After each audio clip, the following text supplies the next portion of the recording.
नमस्कार, मैं रंजीत, आप देख रहे हैं पब्लिक लाइव। और इस वक्त हमारे साथ 26/11 के हीरो, पूर्व एनएसजी कमांडो, दिल्ली कैंट से 2 बार के विधायक सुरेंद्र सिंह इस वक्त हमारे साथ मौजूद है। सुरेंद्र जी, आपका बहुत बहुत स्वागत है पब्लिक लाइव में। धन्यवाद। जय हिंद, जय भारत। मेरा सीधा और पहला सवाल, चूंकि आप एक पूर्व एनएसजी कमांडो रहे हैं और इस वक्त जो तवांग में जो खास करके आपने देखा हो किस तरह से तनाव है भारत और चीन में, उसको आप कैसे देखते हैं? जो तवांग के अंदर घटना घटी है वो कहीं न कहीं जो है चाइना के जो मंसूबे हैं उनको साफ दर्शाता है। चाइना जिस तरीके से हिंदुस्तान को 60 के दशक का हिंदुस्तान समझ बैठा, वो बड़ी गलती खाई है। क्योंकि आज हिंदुस्तान के हर बॉर्डर एरिया के अंदर आखिरी तक रोड भारत सरकार ने बना दिए हैं ताकि तुरंत जो है ना रिफोर्समेंट पहुंच जाती है। उसके बाद मैं ये कहना चाहूंगा, आज मनमोहन का हिंदुस्तान नहीं है, आज कांग्रेस का हिंदुस्तान नहीं है, आज नरेंद्र भाई मोदी का हिंदुस्तान है।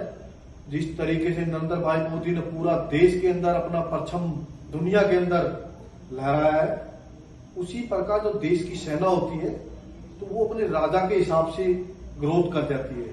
अगर राजा मजबूत है तो देश की सेना भी मजबूत है। जिस तरीके से आज हिंदुस्तान के फौजी भाइयों ने मार मार के चाइना के 300 सैनिकों को जो ना भगाया वहां से, मैं सलूट करता हूं उन सैनिकों को, सलाम करता हूं ऐसे देश के योद्धाओं को जो पीछे नहीं हटे, खाली हाथ होते हुए भी इस तरह से जो ना हमारे सैनिक 20, 25, 30 थे और वो 300 की संख्या में थे और चाइना को पीटा और रोने भी नहीं दिया, बोलने तक की हिम्मत नहीं चाइना की। चाइना को पता है आज वो हिंदुस्तान नहीं है, आज हिंदुस्तान जो है ना, आज राफेल जैसे युद्ध के जो ना, आज मोदी का हिंदुस्तान। बिल्कुल। मेरा सवाल इसलिए जरूरी था चूंकि आप एनएसजी कमांडो रह चुके हैं और 26/11 के हीरो रह चुके हैं, इसलिए हमारा ये सवाल बहुत जायज था। क्योंकि जिस हिसाब से तमाम के अंदर जो तनाव चल रहा था उसको लेकर, चूंकि अब मैं थोड़ा सा उसके बाद आप 2 बार दिल्ली कैंट से विधायक रहे हैं, तो मैं अब जरा जो सवाल मैं पूछूंगा थोड़ा पॉलिटिकल पूछूंगा। अभी इस वक्त आप अपने राजनीतिक जो सफर है, अभियान है, उसको कैसे देखते हैं? राजनीतिक सफर जो है हमारा, हम लोग जो राष्ट्र के लिए राजनीति कर रहे हैं, हम देश के लिए, हम देश के सैनिक रहे हैं और देश का हर सैनिक देश के ऊपर मरने मिटने के लिए हमेशा तैयार रहता है। राष्ट्रवाद की जो राजनीति है, जो राजनीति के अंदर झूठे धुर्त और मक्कार लोग हैं, जो झूठ के सहारे और लोगों को बरगला के और ठगने का काम कर रहे, उनको पूरा देश के अंदर जाके उनके जो गुब्बारे में हवा झूठ की भरी है उसको पंचर करने का काम कमांडो सुरेंद्र सिंह करेगा। चाहे वो दिल्ली हो, चाहे गुजरात हो, चाहे हिमाचल हो, जहां भी जाना होगा, पूरा देश के अंदर घूम के। मुफ्त की जो सरकार है उसके आप हिस्सा रह चुके हैं। ना दिल्ली की जनता को मुफ्त का पानी चाहिए, ना बिजली चाहिए। दिल्ली की जनता को तो सिर्फ केजरीवाल मुक्त दिल्ली चाहिए। उस काम को जो अर्जीनामा पहनाने के लिए आने वाले लोकसभा और विधानसभा के चुनाव के अंदर दिल्ली की विधानसभा से दिल्ली की जनता को हम इतना प्रचार करेंगे, इतना बतलाएंगे कि इनको बाहर, जो झूठे मक्कार लोग हैं, इनको दिल्ली की जनता बाहर फेंके। आप कहते हैं, चूंकि आप अभी आप बीजेपी का अपने दामन थामा है और पहले बीजेपी कांग्रेस मुक्त भारत चाहती थी और अभी आप केजरीवाल मुक्त दिल्ली चाहते हैं। मेरा सीधा और सवाल है, चूंकि अगर मुफ्त की सरकार है और आप कहते हैं कि भ्रष्टाचार और सबसे बड़ा भ्रष्टाचारी सरकार है, उसके बावजूद भी आप के हाथों से दिल्ली एमसीडी छीन कर गई। दिल्ली की जो एमसीडी का जो चुनाव हुआ, 15 साल से भारतीय जनता पार्टी की सत्ता में काबिज थे और जो बीच के अंदर जो रहा, जो प्रचार जो इन्होंने झूठ बोला, 220 सीटें आ रही है। मैं पूछना चाह रहा हूं, कहां चली गई अरविंद केजरीवाल जी? 220 सीटें आपकी, आप कह रहे थे गुजरात के अंदर मेरी सरकार बन रही है, कहां चलेगी आप? 5 सीट में सिमट के खड़े हो गए हैं और जो ना आने वाले टाइम के अंदर आप वोट बैंक को देखोगे तो आप बराबर आके खड़े हुए। ये तो आप जो है जिस तरीके से लोगों को झूठ और मक्कारी और बरगला के और लोगों के सेंटीमेंट के साथ जो खेलने का काम करे, अब दिल्ली की जनता और देश की जनता समझ चुकी है। आपने एक काम नहीं किया दिल्ली देहात के लिए, कोई काम नहीं किया। दिल्ली देहात के अंदर जो ग्राम सभाएं होती थी उन ग्राम सभाओं को खत्म कर दिया। ना कोई उनके लिए काम कर रहा है, ना वो ग्राम सभा, ना तो वहां पार्षद काम करता है, ना वहां विधायक काम करता है। एक काम नहीं कर रहे। और दूसरा चीज जो है, ना कोई लाल डोरा आपने बढ़ाया, ना आपने यमुना साफ करी, ना आपने भ्रष्टाचार खत्म किया, ना आपने टीचर भर्ती करवाया, ना आपने सिर्फ दारू घोटाला, बस घोटाला, ठीक है, स्कूलों का घोटाला। आप कहां तक घोटाला, बच्चों की किताबों तक के घोटाले कर रहे हैं आपके भ्रष्टाचारी नेता जो बैठे हैं जेल के अंदर।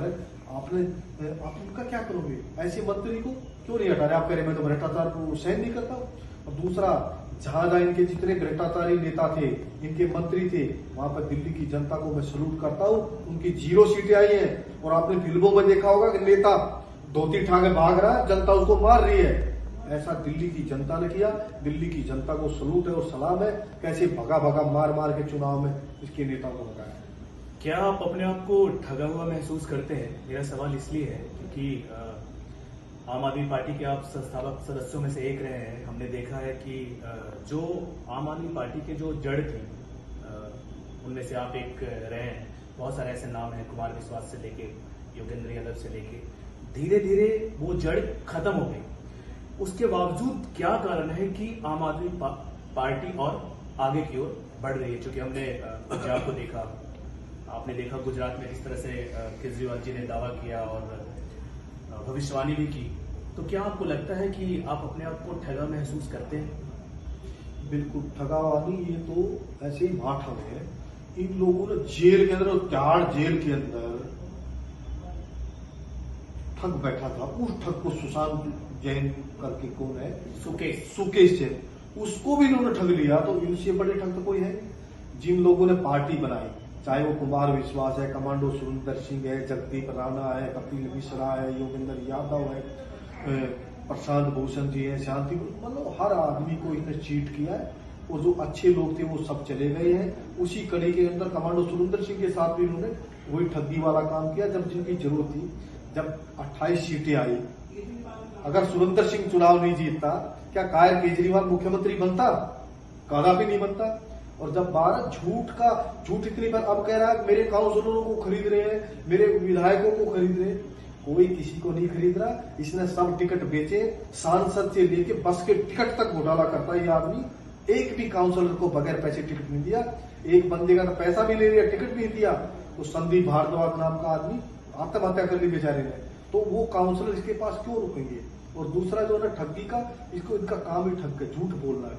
इन्होंने झूठ बोला हम भ्रष्टाचार खत्म करें, हम सब कांग्रेसियों को जेल में डालेंगे। एक भी कांग्रेसी अगर इसने जेल में डाला हो तो कोई भी देश की जनता मुझे बता दे, 4 सीट भी नहीं किसी करवाई। और दूसरा, सारे कांग्रेसियों को टिकट देके अब जो आम आदमी पार्टी के अंदर है, जितने भ्रष्टाचारी थे कांग्रेसी और जिनको सुबेरे उठते ही केजरीवाल गालियां देता था, आज वही इनके सबसे बड़े नेता है। वह दिल्ली से महाबल मिश्रा जी आते हैं, उनके वहां पे यादव, एक लड़की थी नेहा यादव, उसे ससुराल वालों ने उसको जला दिया था, उसके लिए धरने के ऊपर बैठा यहाँ पे। वो दूसरे पक्ष में थे। आज उनको ये भी है, नाम गिनवाता हूं, प्रहलाद साहनी, विनय मिश्रा, महाबल मिश्रा, कैलाश गहलोत, जैन, उसके बाद जून, ये तमाम कांग्रेस के लोग आए, सारे विधायक तो वही बने। कांग्रेस में इसमें फर्क कहां रह गया? सुरेंद्र जी, आप 26/11 के हीरो रहे हैं और शहीद मेजर उन्नी कृष्णन के आप टीम के हिस्सा थे, हमने देखा है। और कि आपने कैसे पाकिस्तान से आए हुए 2 आतंकवादी को आपने मार गिराया था। क्या आप अपने राजनीतिक दांव पेच से केजरीवाल को मार गिराएंगे? केजरीवाल जब शुरुआत हुई तो केजरीवाल कहता था कमांडो को लेके आए, ये पहला उम्मीदवार है, पहले देश के बाहर के दुश्मन मारे हैं, भ्रष्टाचारी आतंकवादी मारे हैं, अब ये अंदर के भ्रष्टाचारी मारेगा लोकसभा। केजरीवाल कैसे छूट गए आपसे? और केजरीवाल तो भ्रष्टाचारियों को भ्रष्टाचारी और झूठ का अगर अवार्ड मिलता ना तो इंटरनेशनल अवार्ड सिर्फ केजरीवाल ही जीतता, दूसरा आदमी कोई नहीं जीतना। इतना बड़ा झूठ बोलता है। और जो ना इसको जनता मारेगी, दिल्ली की जनता इसको वोट से भी मारेगी और जूतों से भी मारेगी इसको। जैसे इनके विधायकों को मार मार के भगा रही है, आने वाले चुनाव में इसको दिल्ली से इसका सपोर्ट आप कर देंगे। और मैं पूरा आश्वासन दिलाता हूँ, पूरा भारी दिल्ली से, ग्रामीण दिल्ली के साथ में जिसने ठगाई करी इसने, और ना झुग्गी में काम किया, ना झुग्गी को मकान दिया। सुरेंद्र जी, क्या दिल्ली की जनता इतनी भोली है कि एक झूठे आदमी के बातों में आ जाती है? दिल्ली की देश की राजधानी, बिल्कुल दिल्ली की जनता को जो सपने दिखाए गए पिछले जब से आए बोला जी, जमुना जी में डुबकी लगाएंगे, जब साफ करूंगा, किया नहीं। भ्रष्टाचार खत्म करूंगा, नहीं किया। इतना भ्रष्टाचार बाकी स्टेटों से ज्यादा, बगैर पैसे लिए बना कोई काम नहीं होता दिल्ली के अंदर। उसके बाद में बस खरीदने लगे, बसों में घोटाला, दारू देखा दारू में घोटाला, जल बोर्ड देखा जल बोर्ड में घोटाला, रेवेन्यू डिपार्टमेंट में चले जाओ उसमें घोटाला। ये किसी को नहीं बख्श रहा। और ये कहता मैं तो बानिया हूं, मैं तो बेचना जानता हूं, ठीक है, मेरे में तो कला है, मैं तो घुमा देता हूं। तो वो काठ की हंडी एक बार नहीं चढ़ती है, इसकी 2 बार चढ़ गई, आगे 3-4 बार आगे नहीं चलने वाली। उसके बावजूद भी आपको मैं फिर से उसी सवाल पे आऊंगा, उसके बावजूद भी एमसीडी आपसे छीन के लेकर जाते हैं। एमसीडी का जो चुनाव हुआ, एमसीडी के अंदर जो चुनाव में जो ज्यादा इसमें आगे ऊपर नीचे नहीं रहा, क्योंकि लोगों को झूठ से बरगला दिया। टीवी में दिख रहा है 220 सीटें आ रही है, गुजरात में सरकार बन रही है, और मैं जो ना हिमाचल में हमारी मुख्य दावेदारी है। तो वो कहीं न कहीं लोग जो ना इसके झूठ के झांसे मांगे, ये झांसाराम है, ये इतना बड़ा झांसाराम है कि लोगों पर इसका झांसा अभी खत्म हो गया। क्योंकि अब जो कह रहा है कूड़े का, अरे जब जमुना साफ करने की पूछ रहे थे, कूड़े के पहाड़ पर चढ़ के खड़ा होगा। कूड़े के पहाड़ की जब पूछेंगे तो जमुना में आगे बढ़ जाएगा, और गुजरात वाले कभी यहाँ कभी वहां कभी वहां, कहीं एक जगह टिकने वाला नहीं। मुझे ये बता दो, क्या मैं केजरीवाल जी से पूछना चाह रहा हूँ, क्या सत्येंद्र जैन भ्रष्टाचारी नहीं है? और इसके पास, सत्येंद्र जैन के पास भी इसके राज है। अगर उसको मंत्री से हटा देगा तो इसको जेल में जाना पड़ेगा, और सारा माल वो लिए बैठा। क्या डिप्टी सीएम भ्रष्टाचारी नहीं है? दारू के ठेके इतना बड़ा घोटाला हुआ और उसके अंदर उसका हाथ नहीं है? क्या बसों में कैलाश गहलोत ने घोटाला नहीं किया? जेल में क्यों नहीं डालते? जेल में डालने का धीरे धीरे बारी वाइज, नंबर वाइज। एक जेल मंत्री हिंदुस्तान का जेल के अंदर बैठा, दुनिया में एग्जाम्पल सेट कर दिया। उसके बाद अब मनीष सिसोदिया अंदर जाने वाले हैं, उसके बाद कैलाश गहलोत जी जाने वाले हैं, उसके बाद जो ना गोपाल राय जी का नंबर है। ऐसे करके पूरी कैबिनेट आने वाले टाइम के अंदर जेल के अंदर चलेगी। खुद तो जो क्या है ना, खुद नहीं करता ये भ्रष्टाचार, दूसरे के कंधे पर चल के बंदूक चलाता है, अपने पास साइनिंग अथॉरिटी नहीं लगती, दूसरों से साइन करवाता है, दूसरों को मरवाने का काम कर रहा है। और एक बात मैं एक बात कहना चाह रहा हूँ, इतना पैसा आ कहां से रहा है? इसके पीछे जो देशद्रोही, खालिस्तानी और विदेशों की जो ताकत जो पैसा लगा रही है, वो देश के लिए बहुत घातक है। और हम देश के सच्चे सिपाही है। ऐसा जो है ये चीजों में इनके खाते चेक होते हैं कि आपके पास सीबीआई है, आईबी है, इतने खुफिया तंत्र है, अगर उनके बाहर से और इन आतंकवादी संगठनों से अगर पैसे आ रहे हैं तो आप कुछ करते क्यों नहीं है? एक प्रक्रिया के तहत जो है ये काम करती है, धीरे धीरे करके कड़ी से कड़ी जुड़ रही है, और धीरे धीरे ये लोग सारे के सारे जेल में जाएंगे। और दिल्ली की जनता और देश की जनता ऐसी राजनीति से उब जाए। जब एक देश के दुश्मन देश सामने खड़े हैं और आप रेवेन्यू के पैसे को अपनी जेब से कुछ दे नहीं रहा है, उस पैसे को आप पब्लिक में बांट दोगे तो देश का डेवलपमेंट कहां से होगा? हथियार कहां से आएंगी?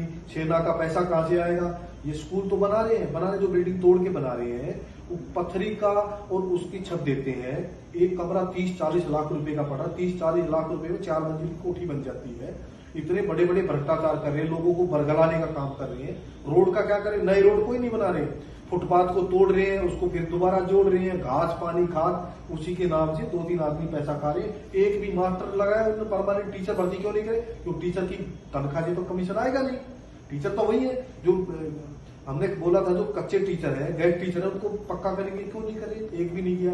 जब आए हमने कहा सब कॉन्ट्रैक्ट कर्मचारियों को पक्का करेंगे, किसी महकमे में करे, किसी में नहीं। अरे फायर डिपार्टमेंट में भी कॉन्ट्रैक्ट के लोग ले आए। अरे किसके घर में आग लग रही है, अगला मर रहा जल रहा है, वो 10,000 रुपए लेने वाला कॉन्ट्रैक्ट का जो कर्मचारी जिसने ट्रेनिंग हासिल नहीं करी, वो खा हो जाएगा, वो बेचारा खुद अपना नुकसान खाएगा, खुद उसको दूसरे का नुकसान होगा। कितना बड़ा जो ना देश के युवाओं के साथ में किस तरह से बरकरार कर उनको भटकाने का काम कर रहा है। ऐसे जो ना दोस्तों जो ना मैं कहूंगा एक केजरी नाम के कबूतर को जो ना दिल्ली की जनता अभी धीरे धीरे समझ रही है, इससे पहले कुछ समझ पा नहीं रही। ओवैसी जी ने केजरीवाल जी को छोटा रिचार्ज कहा था, आज आपने एक नया नाम दिया है झांसा राम और सफेद कबूतर। बहुत बहुत शुक्रिया आपका हमारे साथ जुड़ने के लिए। ये थे हमारे साथ 26/11 के हीरो पूर्व एनएसजी कमांडर सुरेंद्र सिंह। आप बने रहे, देखते रहे पब्लिक।